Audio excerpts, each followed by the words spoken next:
नमस्कार, आप देख रहे हैं न्यूज 21 और मैं हूं आपके साथ खुशबू सिंह। तो स्वागत है आपका खबर दिन भर में।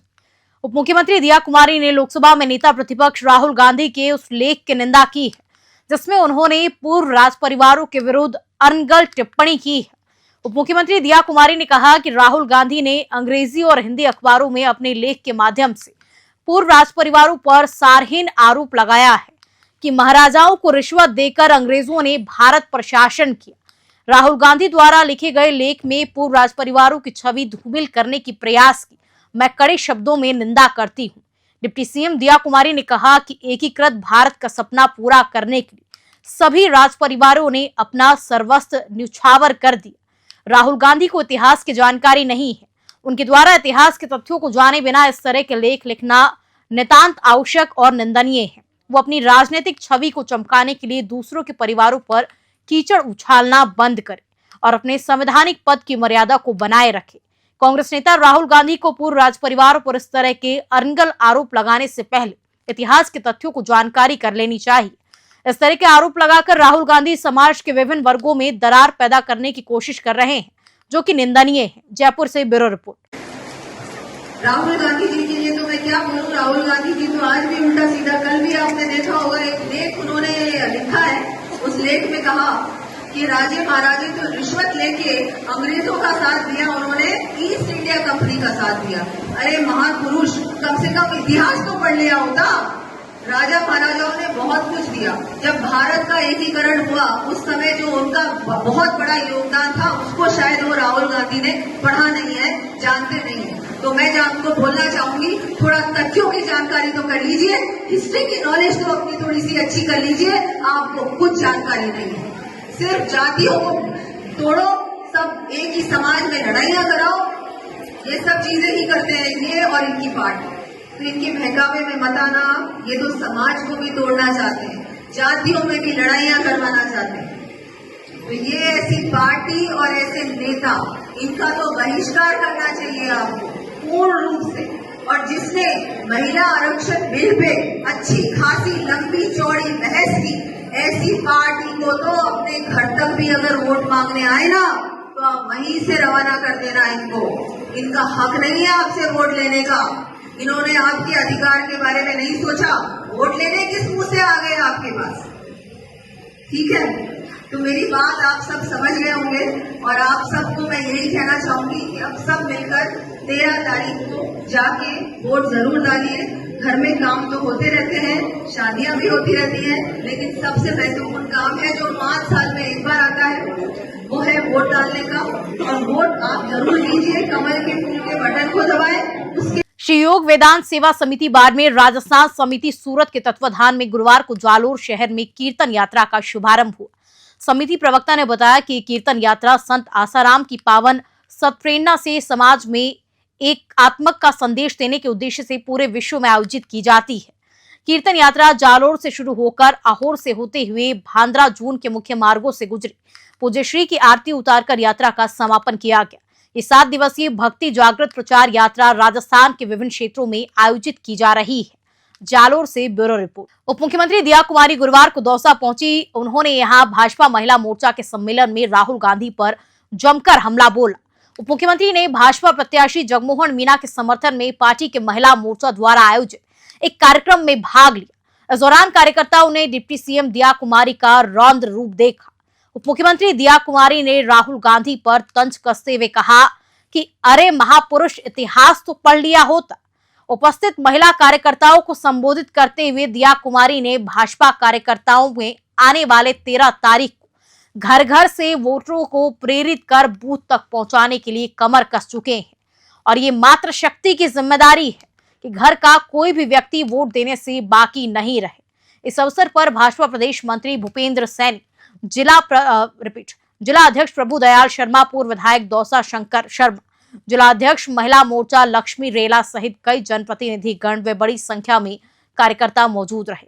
डिप्टी सीएम दिया कुमारी ने नारी शक्ति वंदन अधिनियम के संसद में पारित होने के क्षण का जिक्र करते हुए कहा कि नारियों को सम्मान और अधिकार का जो कानून प्रधानमंत्री नरेंद्र मोदी जी ने महिला सशक्तिकरण के लिए हमें उपहार में दिया है, उसे भी कांग्रेस ने बिना बहस के पारित नहीं होने दी।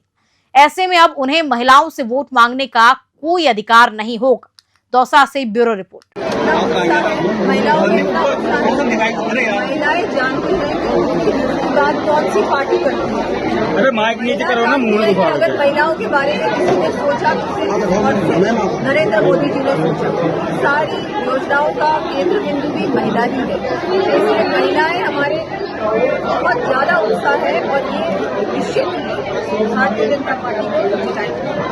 महिला आरक्षण की बात की मैडम आपने कहा कि हमने बटन दबाया था। किस तरह के देखते हैं, क्या ये मुद्दा धरातल तक लेकर जा पाएंगे आप? देखिए, ये मुद्दा बहुत महत्वपूर्ण है।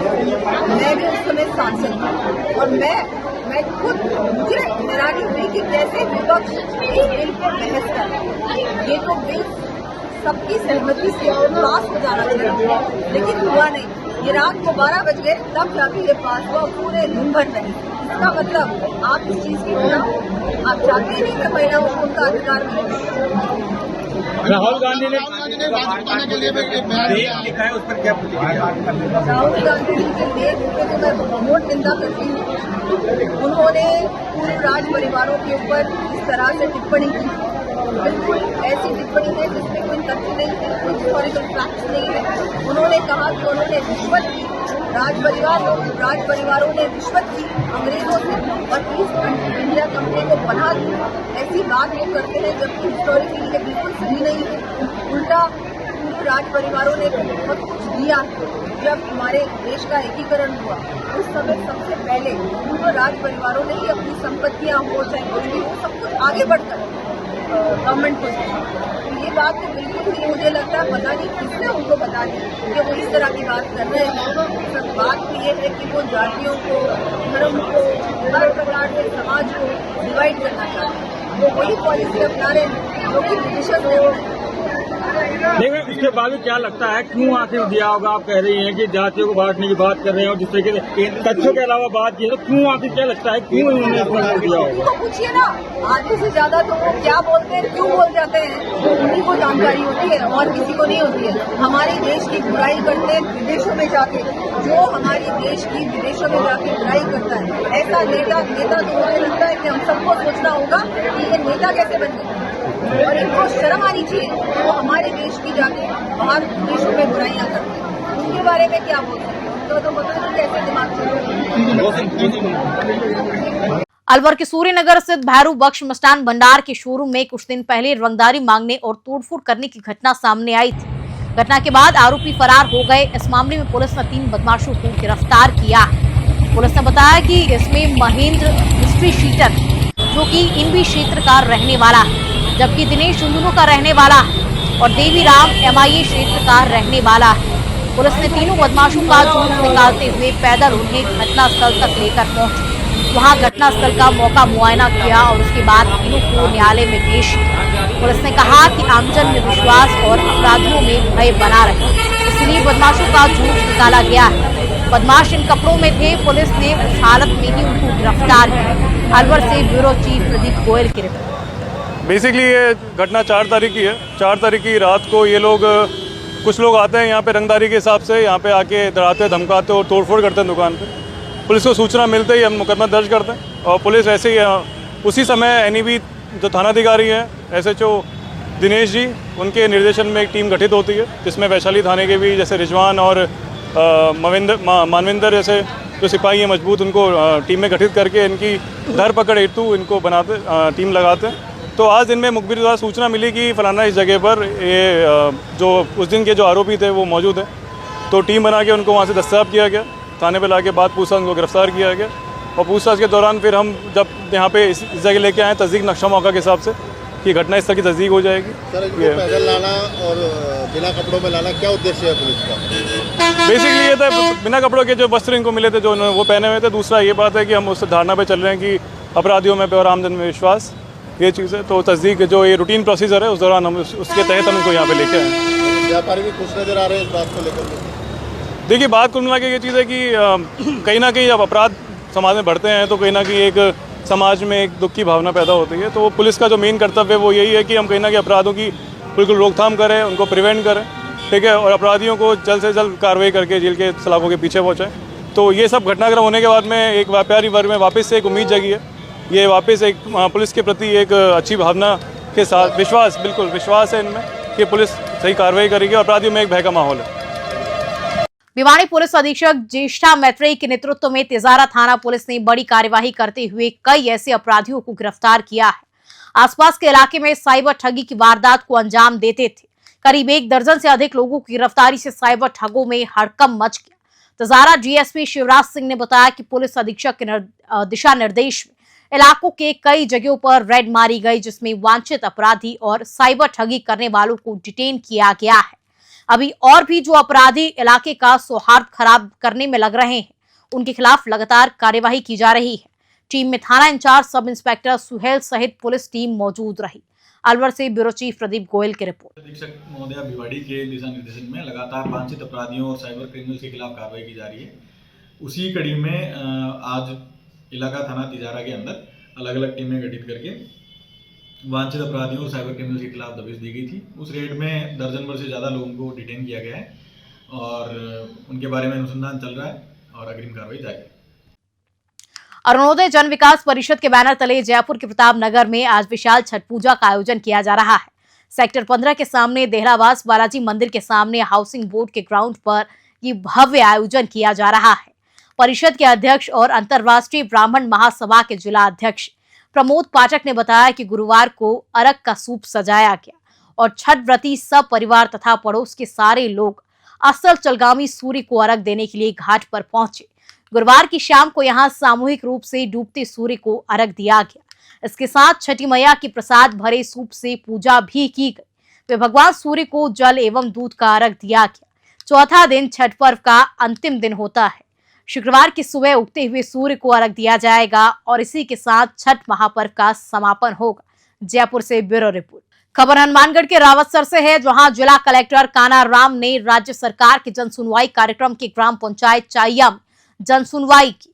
उन्होंने आमजन के विभिन्न परिवेदनाओं को सुना और विभागीय अधिकारियों को त्वरित राहत प्रदान करने के लिए निर्देशित किया। जन सुनवाई में जिला कलेक्टर काना राम ने रावतसर को नशा मुक्त बनाने के लिए ग्रामीणों को आगे आने के लिए कहा। उन्होंने कहा कि प्रत्येक व्यक्ति के सहयोग से ही नशा रोकथाम संभव है। इस अवसर पर उपखंड अधिकारी संजय कुमार, विकास अधिकारी बलवंत बेरड़, तहसीलदार पायल अग्रवाल, सरपंच रामचंद्र सहित ब्लॉक स्तरीय अधिकारी और ग्रामवासी उपस्थित थे। हनुमानगढ़ से विनोद चौधरी की रिपोर्ट। खबर हनुमानगढ़ के रावतसर से है, जहां क्षेत्र में वन विभाग की टीम की कार्यवाही को देखते हुए लकड़ी तस्करों में हड़कंप मचा हुआ है। लकड़ी तस्करों के विरुद्ध वन विभाग के लगातार तीसरे दिन कार्यवाही करते हुए 75 किलो हरी लकड़ियों से भरे हुए 3 पिकअप वाहनों को जब्त किया है। क्षेत्रीय वन अधिकारी अनूप कुमार शर्मा ने बताया कि वन विभाग द्वारा लगातार कार्यवाही करते हुए अब तक कुल 6 वाहनों को सीज किया जा चुका है। लकड़ी तस्कर राजस्थान से अवैध रूप से बिना टीपी प्रतिबंधित प्रजाति की लकड़ियां हरियाणा ले जा रहे थे। वन अपराध में लिप्त मुजरिमों के विरुद्ध राजस्थान वन अधिनियम 1953 की विभिन्न धाराओं में कार्यवाही प्रारंभ कर दी गई है। वह अनुसंधान जारी है। हनुमानगढ़ से विनोद चौधरी की रिपोर्ट। श्रीमान उपवन संरक्षक हनुमानगढ़ सुरेश कुमार आबूसरिया जी के नेतृत्व में पिछले 3 दिनों में कुल 6 वाहनों को जब्त किया है। 175 क्विंटल हरी लकड़ियों को जब्त किया गया है। वन अधिनियम 1953 की विभिन्न धाराओं में प्रकरण दर्ज कर अनुसंधान कार्य जारी है। क्षेत्र में किसी भी प्रकार की अवैध वन गतिविधि को संचालित नहीं होने दिया जाएगा। अवैध परिवहन के खिलाफ कठोर कार्रवाई निरंतर जारी है। क्षेत्र में हो रहे अवैध परिवहन को पूर्णतः रोकथाम के लिए विभिन्न उड़नदस्तों का गठन किया गया है और क्षेत्र में लगातार अवैध लकड़ी परिवहन एवं अवैध वन गतिविधियों के खिलाफ लगातार कार्रवाई जारी रहेगी। राजस्थान लोक सेवा आयोग अजमेर द्वारा प्रधानाध्यापक विद्यालय प्रतियोगी परीक्षा 2024 का आयोजन 17 से 21 नवंबर 2024 तक किया जाएगा। परीक्षा में OMR उत्तर पत्रक के 5वें विकल्प को भरने के लिए 10 मिनट का अतिरिक्त समय दिया जाएगा। इस संबंध में विस्तृत सूचना आयोग की वेबसाइट पर उपलब्ध है। आयोग की संयुक्त सचिव ऋषि बाला श्रीमाली ने बताया कि संस्कृत शिक्षा विभाग में 8 विषयों के लिए प्रधानाध्यापक विद्यालय के कुल 52 पदों पर भर्ती का विज्ञापन 25 जनवरी 2024 को जारी किया गया था। इस परीक्षा के तहत general awareness and general studies विषय की परीक्षा का आयोजन 17 नवंबर 2024 को प्रातः 10 बजे से 11:30 बजे तक किया जाएगा। अभ्यर्थी परीक्षा के लिए आवंटित परीक्षा जिले की जानकारी 10 नवंबर 2024 से एसएसओ पोर्टल पर लॉगिन कर प्राप्त कर सकेंगे। परीक्षा के प्रवेश पत्र आयोग की वेबसाइट पर एसएसओ पोर्टल पर 14 नवंबर 2024 को जारी किए जाएंगे। अजमेर से ब्यूरो रिपोर्ट। सुप्रीम कोर्ट की संविधान पीठ ने एक अहम फैसला सुनाते हुए कहा कि एक बार भर्ती प्रक्रिया शुरू होने के बाद नियमों में किसी तरह का बदलाव नहीं किया जा सकता है। मुख्य न्यायाधीश डीवाईडी चंद्रचूड़ की अगुवाई वाली 5 जज की संविधान पीठ ने गुरुवार को यह आदेश दिया है। संविधान पीठ में मुख्य न्यायाधीश डीवाईडी चंद्रचूड़ के अलावा justice Hrishikesh Roy, justice PM Narasimha, justice Pankaj Mittal और जस्टिस मनोज मिश्रा शामिल रहे। संविधान पीठ ने मामले में सुनवाई पूरी करते हुए कहा कि 18 जुलाई 2023 को अपना फैसला सुरक्षित रख लिया था। दरअसल ये पूरा मामला राजस्थान हाईकोर्ट की 15 साल पुरानी विभागीय ट्रांसलेटर भर्ती 2009 से जुड़ा है। इसमें हाईकोर्ट ने भर्ती प्रक्रिया के बीच में नियमों में संशोधन कर दिया था। इसमें कई अभ्यर्थी चयन से वंचित हो गए थे। इन्हीं में से 7 अभ्यर्थियों से इसे सुप्रीम कोर्ट में चुनौती दी थी। जयपुर से ब्यूरो रिपोर्ट। और इसी खबर के साथ बुलेटिन में फिलहाल इतना ही। नमस्कार।